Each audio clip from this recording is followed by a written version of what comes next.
लता मंगेशकर रुग्णालय या ठिकाणी पेशंटचा मृत्यू 2 पेशंटचा मृत्यू झाल्याचे या ठिकाणी निदर्शनास येत आहे।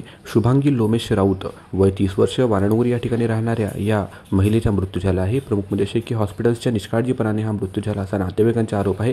त्यामुळे हॉस्पिटलवर संचालकावर FIR नोंद करावा, गुन्हा नोंद करावा। प्रमुख म्हणजे असे की शुभांगी लोमेश राऊत 30 वर्षाच्या असून त्यांना ॲडमिट करण्यात आले होते। डिलिव्हरीचे पेशंट असताना त्यांच्यावर उपचार बरोबर झाला नाही, त्यामुळे त्यांचा मृत्यू पावला असा आरोप त्यांच्या नातेवाईकांचा आहे। रेखा नारायण बोधिले, मी वार्ड नंबर 6 मध्ये बोधिले लेआउट मध्ये राहते। आज माझ्या घरी माझी मुलगी 6-7 वर्षापासून राहत होती। खूप स्ट्रॉंग होती, तिला काहीच झालेलं नव्हतं, कधीच ते बिमार पडली नव्हती। एकाएकी दवाखान्यामध्ये नेलं, मी 5-6 घंटे तिच्याशी बात केलं, बोलल्यानंतर मला दाखवलं, मुलाला दाखवलं, ते स्ट्रॉंग होती, तिला काहीच नव्हतं झालं। 8-9 वाजताच्या दरम्यान ICU मध्ये नेला। ICU मधून माझ्या मुलीला बाहेर काढलंच नाही त्यांनी। पोलिसांनी FIR नोंद केला का? केली, पण त्यांनी बरोबर घेतली नाही रिपोर्ट। त्यांनी म्हणत होते उलटा भांडण केलं आमच्या घरचे, माझे मिस्टर गेले, माझे भाऊ गेले, माझे जावई गेले। कोणतं पोलीस स्टेशन?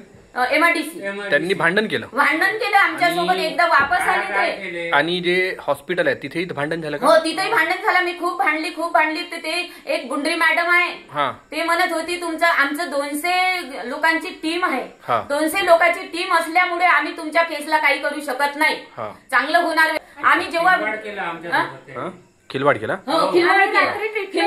सर आमच्यासोबत झालं सर, उद्या दुसऱ्यांसोबत नको हो, याच्यासाठी आमची एवढी मागणी आहे। रात्रीचे 8-9 वाजतापासून तुम्ही 10-11-12 वाजेपर्यंत तिची ट्रीटमेंट नाही करत, तुम्ही दवाखाना कशाला हे करता सर? आमचं एवढं म्हणणं आहे। एका हप्त्यात किती पेशंट मेले?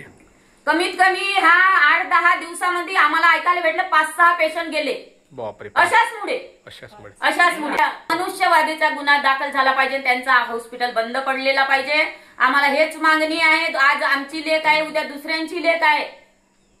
लता मंगेशकरला हो। पोलिसांनी काही केलंय? काहीच नाही केलं। आले पोलिस चुपचाप, त्यांना का केलं का नाही अंदरून त्यांचं बोलणं झालं, चालले गेले।